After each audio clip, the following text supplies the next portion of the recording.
Oke, selamat pagi, rekan. Setelah belajar di mata kuliah Python bagian perulangan dan percabangan, berikutnya rekan akan disuguhi dengan function yang ini akan digunakan di dalam quiz ya, menggunakan code runner. Jadi fungsi ini harus diperhatikan baik-baik. Ini super hati-hati, harus diberikan perhatian lebih tinggi dari apapun ya, karena ini menyangkut masa depan teman-teman di mata kuliah Python. Oke, saya akan langsung share screen. Eh, Oke, ini di fungsi ya. Nah, akan saya mulai. Saya yakin teman-teman mungkin beberapa sudah familiar karena juga mungkin penasaran mencoba pembuatan apa quiz ya. Dan saya juga sudah memberikan beberapa contoh di pertemuan sebelumnya. Tapi saya rasa akan saya refresh lagi ya. Nah, misalkan ada fungsi, ya, contohnya f(x) x tambah 3. Nah, ini juga pernah saya uraikan bahwa f adalah, misalkan saya ubah ya, nah, ini, bahwa f adalah dia nama fungsi. Ya. Nah, nama fungsi, yang di sini enter, salah, enter satu. Terus, tuh begini. Nah, duanya, x-nya adalah, kenapa saya pakai dolar? Karena ini notasi matematika. Ini biasanya ditulis di latex. Ini adalah input argumen sebenarnya itu paling gampang. Nah, yang ketiga adalah sebagai contohnya x plus 3. Dia adalah eh, badan fungsinya gitu ya kira-kira. Nah, badan fungsi ini nggak selalu harus operasi matematika. Jadi dia bisa apapun bisa kita ganti. Nanti mungkin saya berikan contoh untuk mengerjakan soal quiz. Nah, misalkan saya bikin f(x) print x plus 3. Terus mungkin bertanya-tanya, loh, di kelas kemarin pakainya return, sekarang pakainya print. Nah, itu supaya pengetahuannya kaya, jadi saya berikan banyak hal yang berbeda. Nah, print itu berarti langsung dicetak, tapi dia tidak punya nilai keluaran. Jadi kalau saya tulis F3, dia akan mencetak ya. Kalau saya tulis F5, dia jadi 8. Seperti itu kira-kira. Nah, kita juga bisa menyimpan di variabel Y. Ya. Nah, jadi kalau saya tulis, ini saya hilangkan dulu, saya jadikan komen. Nah, dia keluarnya 6. Tapi, apakah 6 ini disimpan di dalam Y? Ternyata enggak. Kenapa dia non? Jadi ini contoh prosedural di dalam contoh misalkan di C ya, itu prosedural. Dia tidak punya nilai pengembalian atau return value. Ya. Nah, gimana agar supaya dia bisa memiliki nilai keluaran? Nah, kita harus mengubah print tadi menjadi return. Bukan mengubah, sorry. Tapi metodenya menjadi return. Ya. Bukan return dalam kurung, tapi return spasi. Nah, sehingga kalau kita cetak, nah, dia kosong. Nah, kalau kita mau berubah, ya, nah kita harus ganti. Nah, sebagai contoh, ini menjadi return. Nah, seperti ini.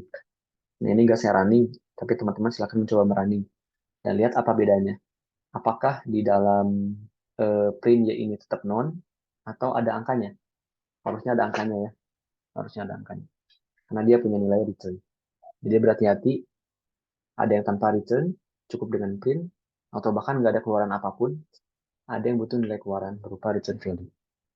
Nah, jadi hati-hati juga dalam nanti mengerjakan quiz. Oke, berikutnya saya bikin secara sederhana, bikin dev, nama fungsinya apa? Ada yang tahu? Nggak ada yang jawab? Ya tentu nggak ada yang jawab karena saya ngomong sendiri. Kecepatan. Nah, ada dua input argumen, jarak dan waktu. Tapi ini tidak memisahkan ya. Eh, yang memisahkan takdir. Nah, saya bikin semacam variabel SPD. Nah, SPD adalah jarak dibagi waktu. Nanti return value-nya SPD. Nah, bisa nggak kalau saya tulis misalkan return spasi jarak bagi waktu? Boleh nggak? Boleh. Boleh nggak kalau saya ganti nama SPD-nya? Boleh nggak? Boleh.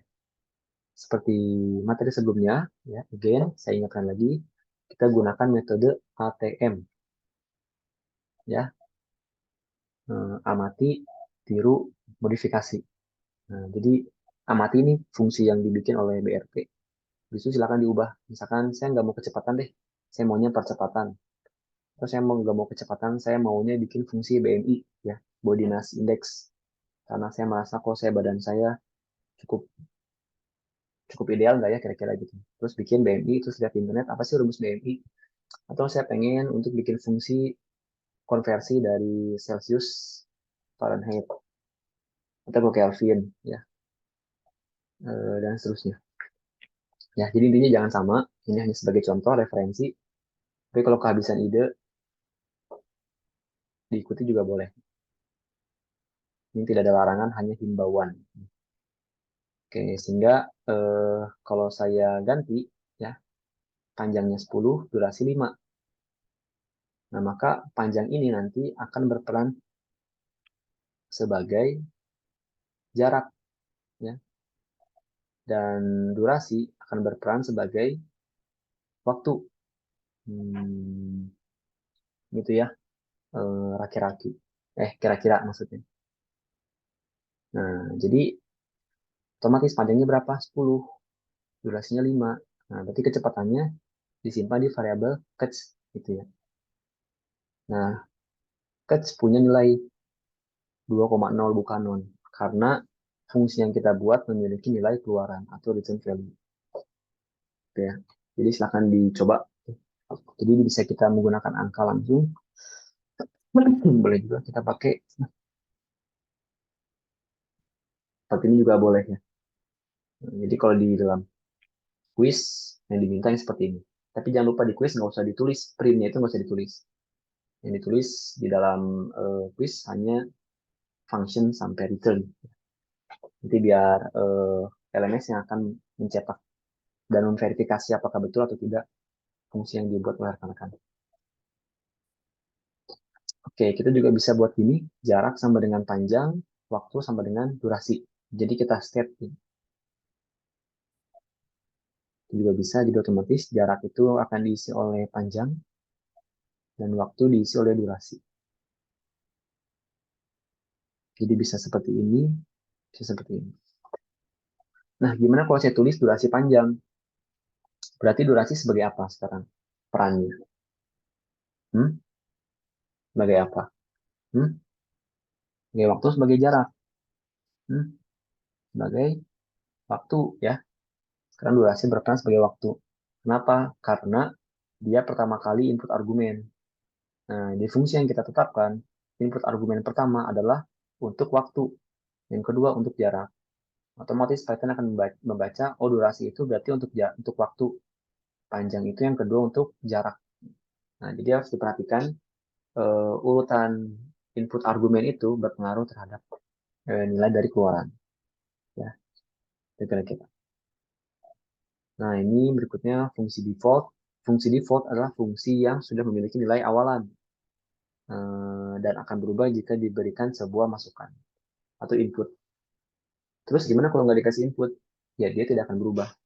Sebagai contoh, kita punya rumus L sama dengan 4πr kuadrat. Nah, Pi dianggap sebagai nilai default atau konstanta. Sehingga nilai Pi ini bisa kita tentukan di awal. Oke, kita coba.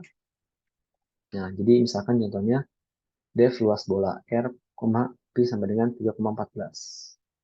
Nah, kita bisa return 4 dikali Pi dikali R kuadrat. Nah, kita lihat Pi ini udah punya nilai. Ya. Terus kalau ditanya, terus fungsi luas bola ini punya berapa input argumen? Satu atau dua? Jawabannya adalah ada satu, dua, dua, satu. Nah, jadi kita bilang satu betul, kita bilang dua juga betul. Kita bilang tiga salah ya. Apalagi nggak ada fungsi, nggak ada input argumen. Oke, ini udah saya running. Nah, jadi kalau luas bolanya 5, berarti 5 ini berperan sebagai apa kira-kira? Apakah sebagai pi atau sebagai r? Sebagai apa? Sebagai, ya betul ya, sebagai r. Nah, jadi itu. Nah, nilai pi adalah nilai default yang bisa kita ganti dengan angka lain atau dengan jumlah desimal yang lebih banyak. Misalkan saya mau ganti pi-nya 22/7, jari-jarinya 5. Sehingga kita bisa tulis jari-jari, pi. Nah, karena yang pertamanya adalah R, otomatis jari-jari ini akan masuk ke si R. Sementara pi 22/7 akan menggantikan nilai default yang sudah kita tentukan, yaitu 3,14. Sehingga nilainya menjadi sangat ramai, sangat banyak.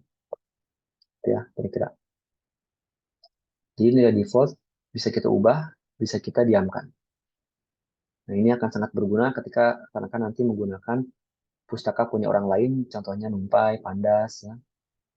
Machine learning nanti dari sklearn yang akan dipelajari pasca UTS. Nah, ini contohnya, jadi 5, luas bola, print L. Jadi, semua fungsinya saya simpan di L. Ya, itu juga bisa.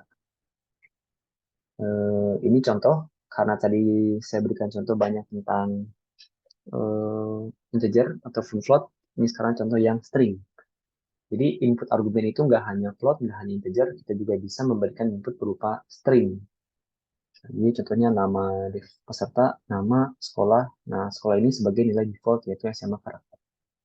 Nanti akan dicetak selamat datang, namanya siapa, di sekolahnya adalah SMA karakter. Sehingga kalau saya tulis peserta Brian, maka keluarnya seperti ini. Hanya belum dirunning. Nah, seperti ini.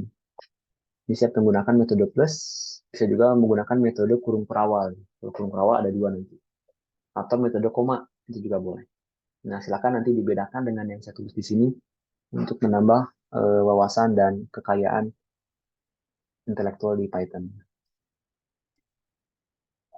Nah, ini contohnya, otomatis ini sebagai nama, dan SMA akhlak ini akan mengganti nilai default dari yang sudah kita tentukan. Nah, ini bisa dibaca ya. Jadi saya skip aja, nanti tinggal di pause terus dibaca ulang. Tapi kalau di pause pasti saya diam, nggak ngomong. Nah, yang terakhir adalah fungsi lambda. Nah, ini fungsi tanpa identitas namanya.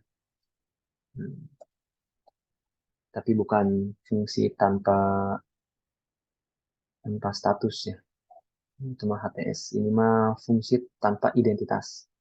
Jadi kita bisa bikin gini. Lambda, kita tulis lambda R titik 2 4 kali pi kali R. Nah, jadi kalau kita cetak, dia hanya keluar gini aja. Function main lambda R. Maksudnya apa? Dia itu adalah fungsi, ya, fungsi main yang namanya lambda, dan dia punya input argumen satu, yaitu R. Jadi ini input argumennya, ini input argumen. Nah, gimana agar supaya kita bisa mencoba lambda ini? Gimana cara kita mengganti R dengan angka? Gimana inputnya? Nah, kita bisa menggunakan penambahan penyimpanan nilai keluaran. Misalkan saya bikin fungsi fungsi 1 sama dengan lambda R 4 pi 4 kali 3,14 kali R kuadrat. Nah, jadi fungsinya jadi 5. Ini kan sebetulnya sama aja kayak kita bikin nama fungsi namanya fungsi 1. Yang isinya nilainya yang eh, ini ya. Betulnya sama aja. Nah, itu kalau kita mau mencoba nilainya, atau lebih simpel kita bisa menggunakan dalam kurung. Nah, jadi misalkan lambda R pi 4 pi R kuadrat 5,13. Jadi kalau saya tanya, ada berapa input argumen di dalam lambda ini? Apakah ada 1 atau ada 2? 1 atau 2? Jawabannya ada 2 ya. Ada R dan ada pi. Nah, sehingga di sininya kita bisa berikan 2 input argumen. Jadi otomatis 5 ini akan mengganti nilai R, 3,14 akan mengganti nilai pi. Kira-kira. Itu ya contoh ya pengerjaan, dan selamat mengerjakan kuis. Nanti sampai bertemu lagi di perkuliahan tatap muka. Nah, mungkin yang terakhir sebelum saya tutup. Nah, di sini misalkan saya mau copy ini ya. Nah, saya mau bikin Dev, nama Caca, tapi contoh. Nah, saya bisa segini nama titik dua. Ntar gini, gini juga boleh. Sehingga kalau saya tulis di sini,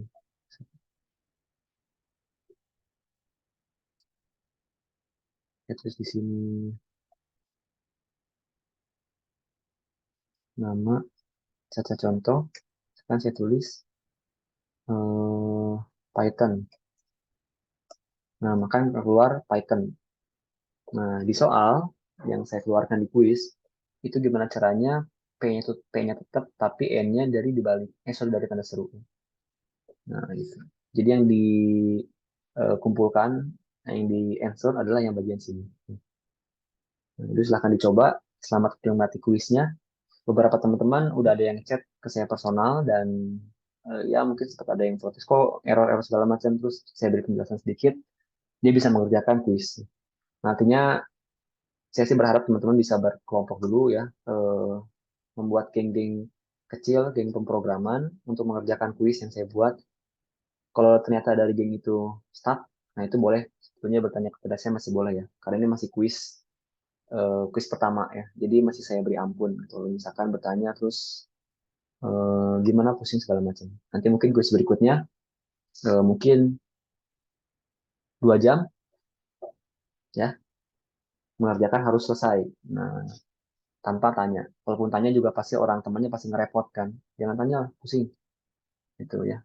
Nah, ini saya beri waktu 10 hari, boleh berkelompok, boleh berdiskusi, silakan. Tapi harus betul semua, harus 100 nilainya. Kuisnya tidak boleh kurang dari 100. Nanti kuis berikutnya masing-masing dan di kelas dikerjakannya di dalam LMS.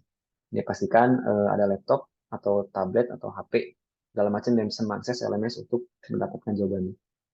Oke, demikian perkuliahan kedua mengenai fungsi. Saya berharap saya melihat kuis hasilnya nilainya tidak kurang dari 100 ya. Saya tutup. Selamat kembali beraktivitas. Assalamualaikum warahmatullahi wabarakatuh.